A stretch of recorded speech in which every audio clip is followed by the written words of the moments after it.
সেইটা একটু শুরু করবেন। বেগম খালেদা জিয়ার প্রথম প্রধানমন্ত্রী হন তখন কিন্তু 1993 সন থেকে। আমি তখন মধ্যপ্রাচ্য এবং উত্তর আফ্রিকা দেশসমূহের মহাপরিচালক ছিলাম। বেগম খালেদা জিয়া ওনার শাসনামলে প্রথম থেকেই যে উনি প্রেসিডেন্ট জিয়াউর রহমানের নির্দেশিত পররাষ্ট্র বিষয়ক যে ওনার যে কাজ করেছিলেন এবং যে নীতি উনি প্রণয়ন করেছিলেন এবং যে নীতি অনুসরণ করেছিলেন, বেগম খালেদা জিয়া কিন্তু সেই পথেই তিনি পররাষ্ট্র নীতি পরিচালনা করেছেন।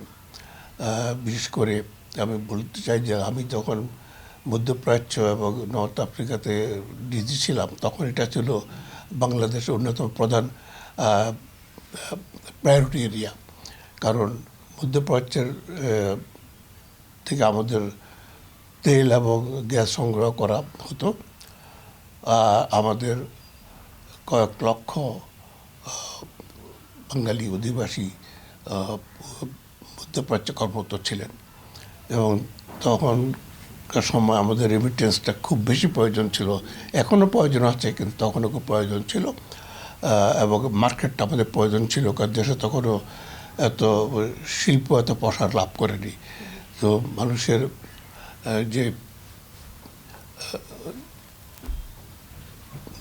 এই ক্ষেত্রে দেশের ভিতরে তত মানে তখন মাত্র আমাদের ইন্ডাস্ট্রিগুলো বিজনেস ট্রেড এক্সপান্ডন হচ্ছিল, কারণ তিনি একটা নীতি গ্রহণ করেছিলেন যে ওপেন মার্কেট ইকোনমি, যেখানে রাষ্ট্রীয় সংস্থাগুলো থেকে বিজনেস করার থেকে দূরে সরিয়ে আসবে, উনি নিয়ে আসছিলেন। তো এর ফলে আমাদের প্রচুর পরিমাণ ফরেন এক্সচেঞ্জ দরকার ছিল। তো সেটা সোর্সটা ছিল আমাদের কাছে লিমিটেড এক্সপোর্ট, আর মধ্যপ্রাচ্য থেকে আমাদের কর্মীদের পাঠানো রেমিটেন্স এটাই ছিল। সুতরাং ওনার একটা সঙ্গত কারণেই মধ্যপ্রাচ্য ছিল ওনার একটা এরিয়া যেখানে সরকারের দৃষ্টি সবচেয়ে বেশি দিয়েছেন। লক্ষ লক্ষ লোকের আমাদের কর্মসংস্থান হয়েছিল মধ্যপ্রাচ্যে। আর মধ্যপ্রাচ্য হলো তেলের গ্যাসের সমস্ত আমাদের আহরণের ক্ষেত্র, তো এবং বিনিয়োগের ক্ষেত্র বটে। সো ওই অঞ্চলেই ওনার পররাষ্ট্র নীতির খুব একটা ইয়ে ছিল, দৃষ্টি ছিল। তো আর ওই সময় দেখা গেছে যে মধ্যপ্রাচ্যের যে যারা ধনী দেশসমূহ যারা ছিল তারা কিন্তু আগের থেকে বাংলাদেশের এবং বিশেষ করে প্রেসিডেন্ট জিয়াউর রহমানের সাথে সম্পর্ক অনেকের ছিল। কারণ ইরাক ইরান যুদ্ধের সময় তখন ওআইসি থেকে একটা পিস কমিটি করা হয়েছিল 5 জন রাষ্ট্রপ্রধানকে নিয়ে। প্রেসিডেন্ট জিয়াউর রহমান অন্যতম সদস্য ছিলেন এবং যেহেতু উনি নন আরব ছিলেন সেই জন্য ওনার একটা নিরপেক্ষ ভূমিকা ছিল। সুতরাং মধ্যপ্রাচ্য এবং আফ্রিকাতে ওনার খুব একটা খুব সুপরিচিত ছিল এবং একটা ভালো ইমেজ ছিল। তো এই ইমেজটা কিন্তু পরবর্তীকালে বেগম খালেদা জিয়ার খুবই সহায়ক হয়েছিল ওই অঞ্চলে বাংলাদেশের স্বার্থ সংরক্ষণে এবং এটাকে বাংলাদেশের যে তখনের সময় তেল গ্যাস থেকে আরম্ভ করে আমাদের এই জনশক্তির রপ্তানি এবং আমাদের মার্কেট জন্য খুবই এরিয়াটা আমাদের তখন বাংলাদেশের সব দিক থেকেই একটা খুব ভালো ইমেজ ছিল মিডল ইস্টে। আমাদের যে আমি প্রথমে বলেছি যে বাংলাদেশের যে রাষ্ট্রীয় কাঠামো থেকে আমাদের উত্তরণ যেটা হয়েছে মার্কেট ইকোনমিতে, সেখানে তার অনবদ্য ভূমিকা ছিল। তিনি এটাকে সক্রিয় করেছিলেন, প্রচুর সক্রিয় করেছিলেন, যেটা আস্তে আস্তে এটা মার্কেট ইকোনমিতে আমাদের যেতে হবে এবং তার সুফল হিসাবে বাংলাদেশের এক্সপানশন হয়েছে। তেমনিভাবে আমাদের মধ্যপ্রাচ্য থেকে তখন আমাদের তেল গ্যাস ইম্পোর্ট করতে খুব একটা অসুবিধা হয়নি, ফরেন এক্সচেঞ্জ ছিল। আর প্লাস যে আমাদের এমপ্লয়মেন্ট যারা, সেটাও কিন্তু একটা আমাদের যে ইকোনমিক ডিপ্লোমেসির একটা অংশ, কিন্তু যে এমপ্লয়মেন্ট এব্রড, ওভারসিজ এমপ্লয়মেন্ট যেটা, সেটা কিন্তু ইকোনমিক ডিপ্লোমেসির জন্য পার্ট। এর কারণ তখন আমাদের দূতাবাসগুলোতে আমাদের সক্রিয় ভূমিকা পালন করেছে। মধ্যপ্রাচ্য ছিল আমাদের একমাত্র তখন আমাদের কর্মীদের সংস্থান, কর্মসংস্থান। তখন মালয়েশিয়ার মার্কেট তখন ওপেন হয়নি। সুতরাং এর পরিপ্রেক্ষিতে যেহেতু জনবহুল দেশ বাংলাদেশ, প্রচুর কর্মী ছিল আমাদের, এবং তার একমাত্র সংস্থা ছিল মধ্যপ্রাচ্যেই। তো ওই দিক দিয়ে আমি বললো ওনার এটা সফল, যেহেতু উনি এমন একটা ব্যক্তিত্ব ছিলেন, তাকে কিন্তু যখন বিদেশে আসতো বাংলাদেশে ওনারা দেখা করার জন্য, তো মধ্যপ্রাচ্যের যে কোনো আসলে আমাকে যেতে হতো ওনার অফিসে, যেটা বললাম আমরা আগেতে ব্রিফিং দেওয়া, এরপরে ওনার কথা সবাইটার নোট নেওয়া। তো তখন আমি দেখেছি যে ওনার যে একটা অনন্য ব্যক্তিত্ব, যে উনি অত্যন্ত ভেরি ওয়েল প্রেজেন্টেবল এবং ভেরি গ্রেসফুল। ওনার চালচলন, কথাবার্তা সব কিছুতে ওনার এত গ্রেসফুল উনি ছিলেন যে, আর উনি সবসময় ধীরে সুস্থে কথা বলতেন এবং অত্যন্ত হাসি মুখে কথা বলতেন। তো একটা উনি পরিবেশ সৃষ্টি করতেন যাতে যে ওরা খুব খুব খুব সহজ হতো কথাবার্তা বলতে। আর ওনার অত্যন্ত আকর্ষণীয় ব্যক্তিত্বের অধিকারী ছিলেন তিনি, অত্যন্ত আকর্ষণীয় ব্যক্তিত্বের অধিকারী ছিলেন। তো পরিবেশটা এমন সুন্দর হয়ে যেত ওনার মিটিংগুলোতে বিদেশিদের সাথে, সুন্দর যে ওনাদের বক্তব্য উনি পরিষ্কারভাবে বলতেন এবং বাংলাদেশ স্বার্থ কীভাবে আর সামনে নেওয়া যায়, এই পরিবেশের ভিতরে এটা কিন্তু উঠে আসতো। সুন্দরভাবে উনি নিজকে কন্ডাক্ট করতেন এবং বিদেশে খুব অত্যন্তভাবে তাকে ইয়ে করতেন, যে সম্মান করতেন, এবং ওনার কথাগুলো ওরা খুব মন দিয়ে শুনতেন।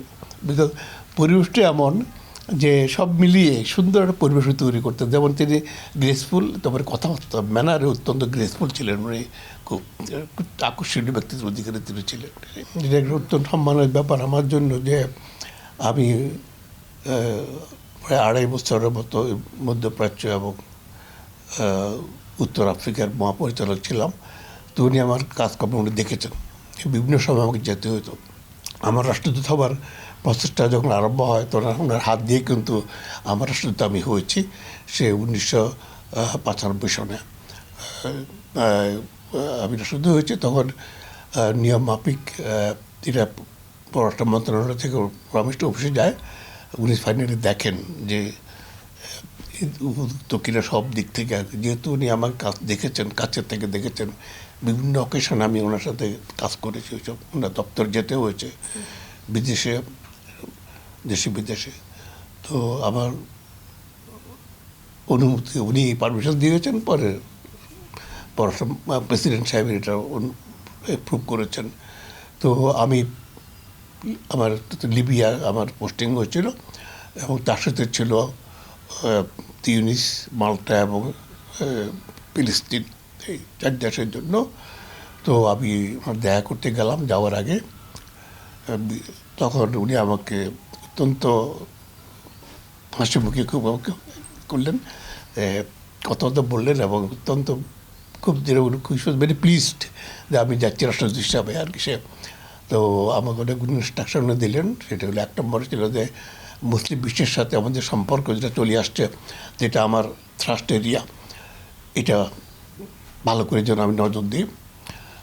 লিবিয়া একটা যেখানে আমাদের প্রচুর কর্মী আছে, প্রচুর কর্মী তখনও ছিল, আর স্যাংশন ছিল, বাট এরপরেও আমাদের প্রচুর কর্মী ছিল, অনেকে পরিবার পরিজন নিয়েছিল, এবং সেখানে একটা বাংলাদেশ স্কুলও ছিল। সুতরাং বললেন যে এগুলোর জন্য আমি অত্যন্ত সজাগ দৃষ্টিতে আমি যেন খুব কাজ করি পক্ষে, এবং লিবিয়ার সাথে সম্পর্কের জন্য আমাদের আরও সামনে আমি নিয়ে যেতে পারি। আর যেহেতু আমাদের মার্কেট ইকোনমি এখন, আমি কিছু ব্যবসা বাণিজ্য করার চেষ্টা যেন করি, বেশ করে জুট আর জুট গুডস তখন ভালো ডিমান্ড ছিল। তো ওইটার জন্য আমি চেষ্টা করি বিজনেসটা যেন আমি যেন বাড়াতে পারি, ট্রেড বিজনেস বাড়াতে পারি। যেটা আপনি বলছিলেন যে economic diplomacy, that is a part, এটা ওনার খুবই ওনার প্রায়োরিটি এরিয়া ছিল, যে বাংলাদেশ সব দেশের সাথে বিজনেস করবে, এক্সপোর্ট ইম্পোর্ট করবে, দেশের সমৃদ্ধি এভাবেই তো হয়। আমাদের লোকের প্রচুর কর্মসংস্থান হতো বিদেশে, কারণ এত কর্মী বাংলাদেশে আছে, তাকে সংস্থান দেশে সম্ভব হচ্ছিল না। সুতরাং এটা একটা বেকার সমস্যা সমাধান এটার উপায় ছিল যে বিদেশে যত পারি আমার লোক আমি পাঠাবো। তার দুটো কারণ, একটা দেশে এমপ্লয়মেন্ট হলো, প্রচুর রিমিটেন্স আসছে। তো ইকোনমিক দৃষ্টিতে আমি দেখতে গেলে এটা কিন্তু সফল ছিল ওনার পিরিয়ডটা। সেই ইকোনমিক ডিপ্লোমেসির উনি খুব জোর দিয়েছেন। তখন বিভিন্ন মিশনে আমাদের কমার্শিয়াল অ্যাটাশিও নিয়োগপ্রাপ্ত হয়েছিল। তো আমি বলবো দেশে যেমন উনি এক্সপানশন চেষ্টা করছিলেন, লিবারালিজম উনি নিয়ে আসছিলেন, মার্কেট ইকোনমি উনি করেছিলেন, তেমনিভাবে আমরা যেন বিদেশে যারা দূতাবাসে আছি আমরা যেন এটাকে সচেষ্ট থাকি। তো এটা ওনার খুব অত্যন্ত ওনার ছিল, এটা উনি খুব জোর দিতেন, আমাকে ওটাই বলেছেন করার জন্য। সার্কের স্বপ্ন এবং তার প্রতিষ্ঠা কিন্তু জিয়াউর রহমান, প্রেসিডেন্ট জিয়াউর রহমান করেছেন। যদিও 1985 সনে এটা প্রথম সম্মেলন হয়, শীর্ষ সম্মেলন হয়, তার আগে কিন্তু পুরো প্রক্রিয়ায় প্রেসিডেন্ট জিয়াউর রহমানের সময় আরম্ভ হয়েছে। তো ওটা যখন উনি ক্ষমতায় আসেন বেগম খালেদা জিয়া, তখন তো স্যারকে তখনও বলবো আমি ইনিশিয়েটিভ পিরিয়ড মাত্র 5 বছর আগে 1985 সনে বাংলাদেশের প্রথম সার্ক সম্মেলন হয়, শীর্ষ সম্মেলন হয়। তো উনি তো 5 বছর পরে ক্ষমতা আসছেন, তখন এটা পুরো নতুন। কিন্তু উনি এটা ছিল ওনার আরেকটা প্রায়োরিটি এরিয়া আমাদের পররাষ্ট্রনীতির ক্ষেত্রে। স্যারকে পুরো উদ্দীপনার মধ্যে দিয়ে উনি কাজ আরম্ভ করেছেন। আমাদের আমাদের অঞ্চলে যে 7টি দেশ ছিল, প্রতিটি দেশের সাথে যার রাষ্ট্রদূত এবং দূতাবাসকে বিশেষভাবে নজর দিতে বলেছিলেন যে সার্কের জন্য।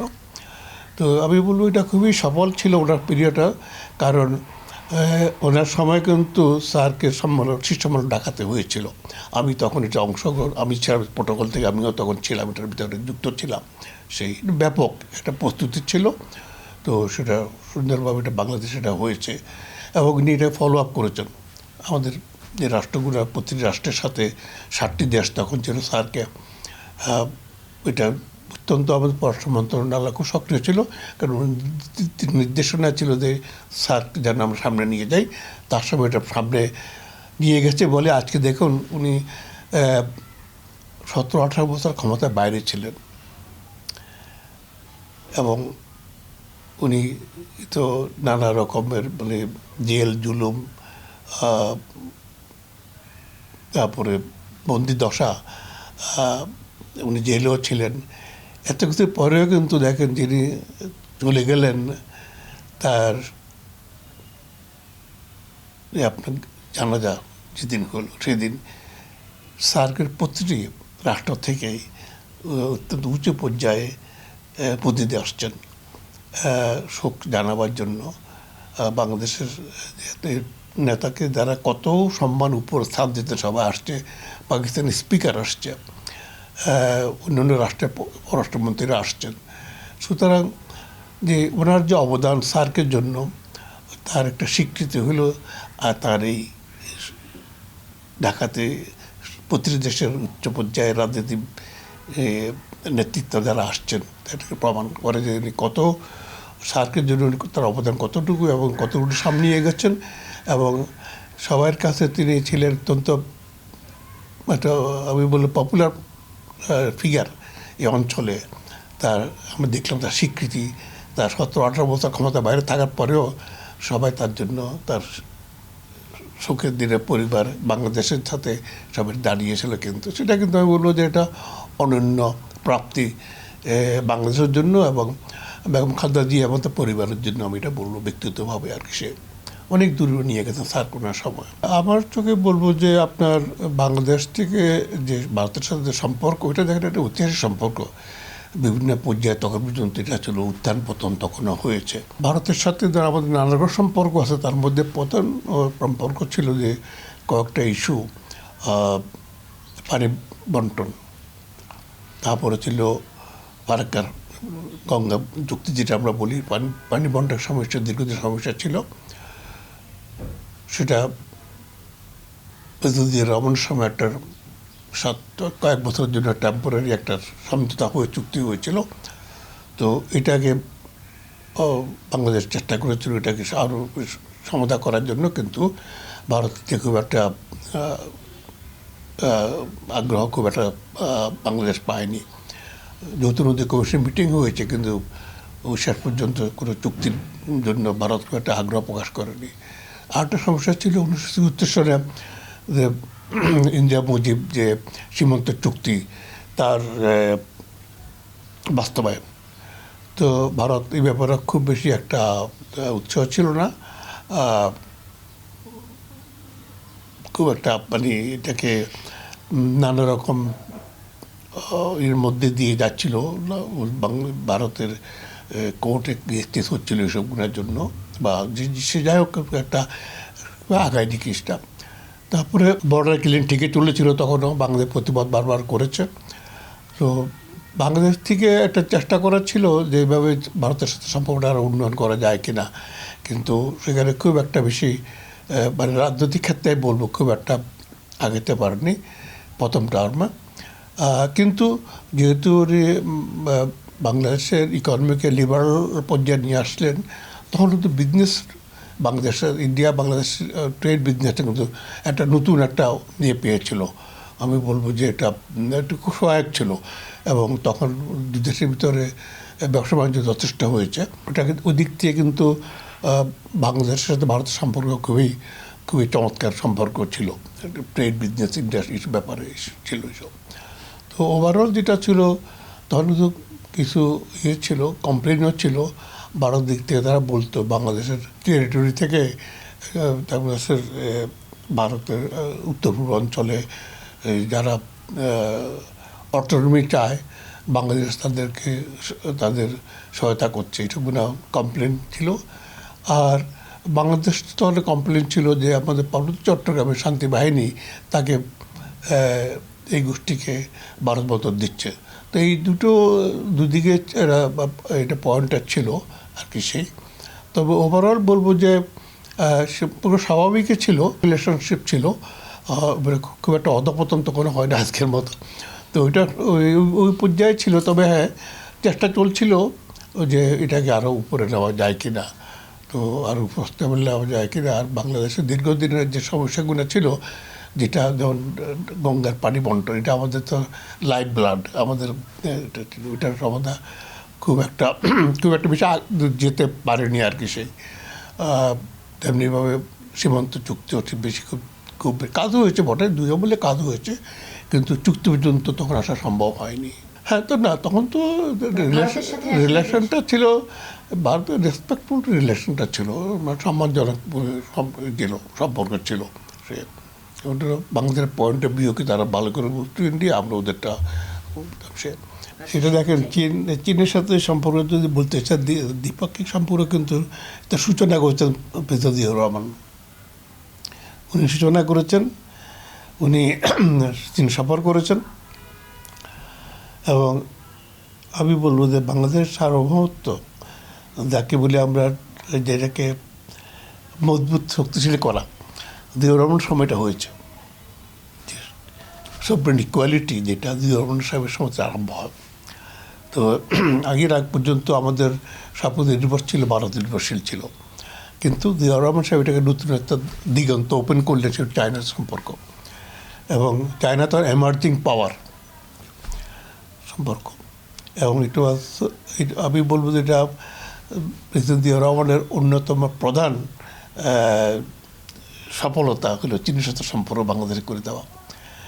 এবং তারও শেখ খালেদা জিয়া ঠিক সে পথে হেঁটেছেন, চীনের সাথে সম্পর্ক উনি অনেকটা মজবুত করেছেন, তিনি চীন সফর করেছেন। এবং ওই সময় বাংলাদেশে যে জ্বালানি ক্ষেত্রে এটা কিন্তু খুবই, ওই সময় চীনের চীনের যে বিজনেস পার্টনার যারা ছিলেন, যারা জ্বালানি ক্ষেত্রে কাজ করেছেন, আমি বলবো তখনকার সময় কিন্তু যথেষ্ট চাইনিজের যে বিনিয়োগ বাংলাদেশে আরম্ভ হয় বিশ্ব জ্বালানি ক্ষেত্রে। বলবো সে পলিটিক্যালি খুবই সাপোর্টিভ ছিল, চায়না বাংলাদেশের জন্য খুবই সাপোর্টিভ ছিল আমাদের বাইলেটারাল সম্পর্ক, আঞ্চলিক সম্পর্ক, এবং জাতিসংঘেও চায়না আমাদের বিভিন্ন ইস্যুতে আমাদের সমর্থন দিতে চায় না সে। আর যদি বলে যে সামরিক ক্ষেত্রে কিন্তু এটাও একটা ওপেনিং, প্রথমবারের মতো সামরিক ক্ষেত্রে বাংলাদেশ চায়না সম্পর্ক এটা একটা নতুন দিগন্ত হয়, উন্মোচিত হয়। এবং তখন থেকে চায়নার সাথে আমাদের প্রচুর অফিসার চায়নাতে ট্রেনিং করেছে। আমরা চায়না থেকে অনেক যুদ্ধের অস্ত্র আমরা সরঞ্জাম আমরা সংগ্রহ করেছি। তো ওটা আমাদের যেটা বলবো যে সামরিক বাহিনীর সব দেশেই এটা সার্বভৌমের প্রতীক, সেটা কিন্তু মজবুত ভিত্তিতে দাঁড় করেছিল চায়না বাংলাদেশ সম্পর্ক। তো এটা একটা খুব কমে আলোচিত হয়, কিন্তু আমি বলবো যে আমাদের যে ব্যাকবোন যেটা শক্তির, সেটা চায়নার থেকে আমাদের প্রথম পাই। জিয়া রহমান সাহেব, খালেদা জিয়াও কিন্তু সেই পথে হেঁটেছেন। চায়নার সাথে উনি সম্পর্ক উনি চেষ্টা করেছেন মজবুত করার জন্য। তিনি দুইবার উনি চায়না সফর করেছেন, 2 মেয়াদে উনি চায়না সফর করেছেন। এবং তো আমি বলবো যে চায়নার সাথে আজকে যে সম্পর্ক আমাদের, সেই সম্পর্ক কিন্তু ভিত্তি তারপর প্রসারণ এই 2 আমলে হয়েছে, জিয়া রহমান সাহেব এবং খালেদা জিয়ার সময় হয়েছে। সেখানে ওনাদের দুজনের অবদান অনস্বীকার্য। এবং আজকে যে পর্যায়ে আসছে আমাদের সম্পর্ক, তার জন্য পুরো অনেকটাই আমি বলবো ক্রেডিট হলো জিয়া রহমান এবং খালেদা জিয়ার। আমি একটা কথা বলি, এসব লোকেশ পলিসিতে যদি বলি, আমি বললো দেখুন 2 আমলে প্রেসিডেন্ট জিয়া রহমান এবং খালেদা জিয়ার আমলে কিন্তু রোহিঙ্গা আসছিল বাংলাদেশে, প্রতিবার রোহিঙ্গা ফেরত গেছে। সে 1978 সন থেকে আরম্ভ হয় রোহিঙ্গা তার ফেরত গেছে, এবং 1992-93 সালে রোহিঙ্গা আসছিল, কিন্তু সেটাও খালেদা জিয়া সফলভাবে অনেকে ফেরত গেছে।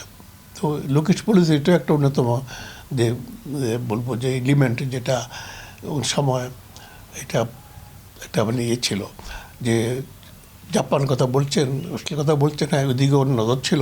কোরিয়া, বিশেষ করে কোরিয়া, দক্ষিণ কোরিয়ার সাথে সম্পর্ক, জাপানের সম্পর্ক এটা অনেক শক্তিশালী হয়েছে কিন্তু তখন। এবং আমার এখন মনে আছে প্রেসিডেন্ট রহমান জাপান সফর করেন, সেখানে খালেদা জিয়া ছিল মানে অ্যাকম্পানি হাজব্যান্ড। তো সেই সফরে আমি ওনাদের ডেলিগেশনে যুক্ত ছিলাম। তো লোকেশ পলিসিতে আমি বলবো যে এটাও ধারাবাহিকভাবে প্রেসিডেন্ট জিয়া রহমানের, উনিও তখন তো চেষ্টা করতেন ওদের প্রতিবেশী প্লাস যারা আছে আমাদের চারিদিকে প্লাস পূর্ব দিকে সবার সাথে সম্পর্ক ভালো ছিল। এবং এটা অনেকটা যেমন বিনিয়োগের ক্ষেত্রে জাপান, কোরিয়া বিনিয়োগ বাংলাদেশে বেড়েছে কিন্তু সময়টা। তো সময় তো ভালো ভালো সম্পর্ক ছিল, কারণ যুক্তরাষ্ট্র তখন থেকে বাংলাদেশের যে গ্যাস ফিল্ড এসব করে তার আগ্রহ ছিল গ্যাস ফিল্ডে। আর যুক্তরাষ্ট্র সবসময় বাংলাদেশের পাশে ছিল। আমি বলবো যে সম্পর্ক তো খুবই ভালো ছিল, কোনো রকম ছিল না। বাংলাদেশ তখন তো বিকাশমান অর্থনীতি মাত্র, একমাত্র এক্সপোর্ট আইটেম ছিল তখন জুট গুডস আর রেডিমেড গার্মেন্টস তো আরম্ভ আমাদের। কালক্রমে গার্মেন্টসটা সামনে চলে আসছে, এবং আমেরিকান বাজারে যে রাজ্যে যাচ্ছে গার্মেন্ট, তখন থেকে কিন্তু এটা কাজ শুরু হয়। ইউরোপের সাথে সে একই অবস্থা, সম্পর্ক ভালো ছিল, সব দেশের সাথে সম্পর্ক ভালো ছিল। বাংলাদেশ তখনও দেখেন প্রচুরভাবে বিদেশ সাহায্যের উপর নির্ভর ছিল। ওই ক্ষেত্রে কিন্তু আমি বললো পশ্চিমা শক্তিগুলো সবাই কিন্তু বাংলাদেশের বিনিয়োগ করেছে। আমাদের রপ্তানি যতটুকু বাংলা রপ্তানি করতে পেরেছে সেটা সেই সুযোগ দিয়েছে, কোটা ফ্রি, ডিউটি ফ্রি তারা দিয়েছে বাংলাদেশকে। এটা ইভেন আমেরিকাতেও তখন কোটা ফ্রি, ডিউটি ফ্রি ছিল। সেটা তাদের 2 আমলে এটা কিন্তু বাংলাদেশের সুযোগ পেয়েছিল। কিন্তু আমি তো বলবো যে পররাষ্ট্রনীতিতে উনি অনেকাংশে সফল ছিলেন, এবং এটা ভিজিবল ছিল। পররাষ্ট্রনীতি আমাদের একটু দৃষ্টিগোচর হয়েছে অনেক দেশের, এটা বাংলাদেশের। বিশেষ করে বলছিলাম আমি চায়নার সম্পর্ক, মিয়ানমারের সম্পর্ক, সার্কের 7টি দেশের সম্পর্ক, 7টি দেশ তখন ছিল, সম্পর্ক চমৎকার সম্পর্ক ছিল। এই দেশের সার্বভৌমত্ব এবং অধিকার রক্ষায় যেন তার দল তার মতোই জিয়া রহমানের মতো যেন কাজ করে সামনে এগিয়ে যায়, এটাই আমরা দোয়া করবো, যেন আমাদের সার্বভৌমত্ব যেন কোনো অংশে যেন ক্ষতিগ্রস্ত না হয়, সেটা দোয়া করবো।